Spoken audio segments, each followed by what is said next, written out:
கிட்டத்தட்ட ஜெயலலிதா அம்மா காலத்துல இருந்து இவனுங்க அதிமுகவிலையும் சிற்றரசர்கள் தான். இந்த பஸ் ஓட்டிட்டு பஸ்ல திறனான, பிரேக்ல திறன விஜயபாஸ்கர், கொரோனால திறனான அந்த எம்ஆர் விஜயபாஸ்கர், அவன் இந்த வேலுமணி அவங்களோட அப்பா பாத்தீங்கன்னா சாதாரண லட்சுமி மில் தொழிலாளி. அவங்க அம்மா சத்துணவு ஆயா. ஆனா இன்னைக்கு போய் பாருங்க, கோயம்புத்தூர்ல போய் பாருங்க, 4 பங்களா. அநேகமா எனக்கு தெரிஞ்சு நம்ம கவர்னர் மாளிகை இருக்குது பாருங்க, அதோட பிரம்மாண்டமா இருக்கும். அவங்க அண்ணன் பழைய சைக்கிள் கடை வச்சுட்டு பஞ்சர் டியூப் போட்டுட்டு இருந்தவர். அவரு பாத்தீங்கன்னா ஒரு அறக்கட்டளை அது நடத்தலாம். 100 கோடி ரூபாய் அந்த அறக்கட்டளையில சொத்து இருக்குது. 4 பிஏ, 12 காரு. எடப்பாடி பழனிசாமி கூட எனக்கு தெரிஞ்சு 2 சின்ன பசங்களை வச்சிருக்காரு அப்படி பிஏன்னு. எடப்பாடி பழனிசாமிக்கு ஒரே ஒரு கார் தான் இருக்குது. இன்னும் என்னத்தாண்டா உங்களுக்கு வேணும் கருமம் பிடிச்சவங்கள? போய் தொலைங்க. ஆனா நல்லது, இந்த கசடுகள் எல்லாம் ஒளிந்து போனது. அதிமுகவிற்கு இழப்பதற்கு மேல் ஒண்ணுமே கிடையாது. என்னமோ சொல்லுவாங்களே, இந்த கிராச் லெவலுக்கு வந்துருச்சு அப்படிம்பாங்களே, அந்த லெவல்ல இருக்குது.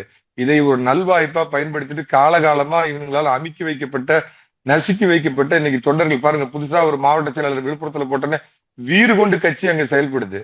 இந்த டையி தலைவர் ராமராஜரை சீட் பண்றதுக்கு கொடி தூக்கிட்டு இருந்தால புறம்போக்கு வேலுமணி. அப்புறம் இவனுங்க இத்தனை பச்சை துரோகத்தையும் பண்ணுவானுங்களாம். வெளியே போய் விஜய் ஆதரவு தெரிவிச்சு ஓட்டு போடுவானுங்களாம்.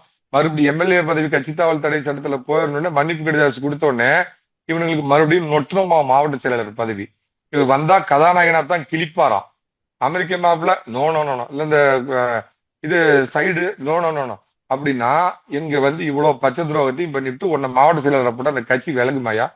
இப்ப அடுத்த ஒரு தலைமுறைக்கு வாய்ப்பு கொடுத்துட்டாரு. 1 மாசம் 1.5 மாசத்துக்கு முன்னாடி புதிய மாவட்ட செயலாளர்கள் போட்டாங்க. அவனுங்க இத்தனை நாள் ஆலமரத்துக்கு கீழே ஒரு புல்லு பூண்டு கூட முளைக்காதுன்னு அவனுங்க எல்லாம் தலையெடுக்க முடியாது இருந்தவனுங்க நீங்க உத்வேகத்தோட செயல்றாங்க. பகுதி செயலாளராக இருக்கிறேன். இப்ப பாத்தீங்கன்னா, இதய தெய்வம் புரட்சி தலைவர் எம்ஜிஆர் அவர்களால் ஆரம்பிக்கப்பட்டு புரட்சி தலைவர் அம்மா அவர்களால் மாபெரும் இயக்கமாக வளர்க்கப்பட்ட இந்த இயக்கத்தை சின்னாவினமாக்க துடிக்கக்கூடிய சில பேர் தொடர்ந்து எங்களது முன்னாள் அமைச்சர் எங்களை எல்லாம் சிறப்பான முறையில் வழிநடத்தி கொண்டிருக்கக்கூடிய திரு எஸ்பி வேலுமணி அவர்கள் மீது தொடர்ந்து அவதூறு பரப்பி கொண்டு வரும் திரு மணிகண்டன், சேலம் மணிகண்டன், பொங்கலூர் மணிகண்டன், இன்னும் இவர்கள் மீது நடவடிக்கை எடுக்க சொல்லி நமது கோவை கமிஷனர் அலுவலகத்தில் புகார் தெரிவிக்க இங்க நாங்க வந்திருக்கிறோம். தொடர்ந்து அவங்க குடும்பத்தை பத்தியும் இதை பத்தி தொடர்ந்து இதே மாதிரி கேவலமான முறையில, ரொம்ப மோசமான முறையில, உண்மைக்கு புறமான நிகழ்ச்சியில தொடர்ந்து பரப்பிட்டு வர்றாங்க.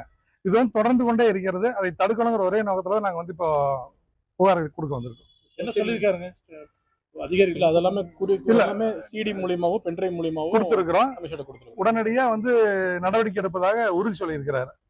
உடனடியா மேற்கொண்டு என்ன நடவடிக்கை எடுக்கணும் கண்டிப்பா எடுக்கிறாங்கிற உறுதி கொடுத்திருக்கிறாரு. ஒரு நாங்க நேற்று பார்த்தோம், அதனால இன்னைக்கு நாங்க கம்ப்ளைண்ட் கொடுக்க வந்திருக்கோம். சட்ட நடவடிக்கை எடுக்க சொல்லி சொல்லியிருக்கோம். இனி அவங்க தான் முடிவு பண்ணணும். சேலம் பொங்கல் மணிகண்டன் என்ன பொறுப்பு இருக்காங்களா, கட்சியில் இருக்காங்க? அது என்ன பொறுப்புல இருக்கிறாங்கன்னு தெரியாது. இது வரைக்கும் நாங்க எந்த பொறுப்புல இருக்காங்க, அவங்க எல்லாம் என்ன வேலை செஞ்சிருக்காங்க கூட எங்களுக்கு எல்லாம் தெரியாது. நான் கேள்விப்பட்டதும் இல்லை. கோவை மாவட்டத்துல குறிப்பா அதிமுகவுடைய ஒருங்கிணைந்த முகமா அண்ணன் எஸ்பி வேலுமணி அவர்கள் பார்க்கப்படுகிறார்கள். அண்ணன் எஸ்பி வேலுமணி அவர்களுக்கு தொடர்ந்து மக்கள் செல்வாக்கும் சரி, பொதுமக்களிடத்திலும் சரி, கட்சியிலும் சரி மிகுந்த செல்வாக்கு பிடித்த நபரா அண்ணன் எஸ்பி வேலுமணி இருக்காங்க. வேலுமணி அண்ணனை பத்தி தொடர்ந்து இதுமான சில விஷமிகள் இந்த சமூக வலைதளத்திலையும், யூடியூப்ல, ஃபேஸ்புக்ல, இன்ஸ்டாகிராம்ல, சில யூடியூப் சேனல் மூலியமா வேலுமணியோட நட்பெயருக்கு கலங்க வைக்க மூலமாகவும் அவரோட உதவியாளர்களாகட்டும், அவருடைய தாய் தகப்பன் குடும்பங்களை எல்லாத்தையுமே கடுமையா முகநூல்ல சமூக வலைதளங்களை விமர்சிக்கிறாங்க. இது கண்டனத்திற்குரியது. நாங்கள்லாம் வேலுமணியனுடைய தீவிர ஆதரவாளர்கள். கோயம்புத்தூருடைய அண்ணன் வேலுமணியருக்காகவே தொடர்ந்து பயணிக்கூடியவர்கள். அதிமுகவிலும் தொடர்ந்து இருக்கிறோம். அண்ணன் வேலுமணி அவர்கள் எடுக்கும் முடிவுக்காக நாங்கள் காத்திருக்கிறோம். எங்களை பொறுத்தவரைக்கும் வேலுமணி அண்ணன் நல்ல முறையில, நியாயமான முறையில அரசியல் பண்றவர். கருத்தியல் ரீதியாக சட்டப்பூர்வமா எல்லா நடவடிக்கையும் நாங்கள் தொடர்ந்து மேற்கொண்டு இருக்கோம். வேலுமணி அண்ணனை பத்தி அவதூறு பரப்புறதுனால கமிஷனரோட டைரக்டா சந்திச்சு புகார் கொடுத்திருக்கிறோம். அவரு சட்டப்படி உரிய நடவடிக்கை எடுக்கிறேன்னு சொல்லிட்டு எங்களுக்கு உத்தரவாதம் கொடுத்திருக்காரு. அதுக்கான நடவடிக்கை தொடரும். மேலும் இது போன்ற பேட்டிகள், அவங்களோட இந்த மாதிரி கருத்து பகிர்வு சமூக வலைதளங்கள் தொடர்ச்சுன்னா மிக கடுமையான நடவடிக்கை. ஏன்னா பொதுமக்கள்ல கொண்டு வச்சிருக்கிறாங்க. ஆர்ப்பாட்டம், பொதுமக்கள்ல ஒண்ணு சேர்ந்து அடுத்த கட்ட நடவடிக்கை எல்லாம் பேசியிருக்கோம். ஆனா சட்ட ஒழுங்கு பிரச்சனை எதுவும் வரக்கூடாது. அதுக்கு முன்னாடி காவல்துறை முன்னாடி சட்ட சம்பந்தமா புகார் கொடுத்துருக்கிறோம். வழக்கறிஞர் வந்திருக்காங்க, அண்ணன் வேலுமணி குடிமுதல் பைசா மதன் கோபாலன் வந்திருக்காரு. நாங்க எல்லாமே சேர்ந்து வந்து புகார் கொடுத்துருக்கோம்.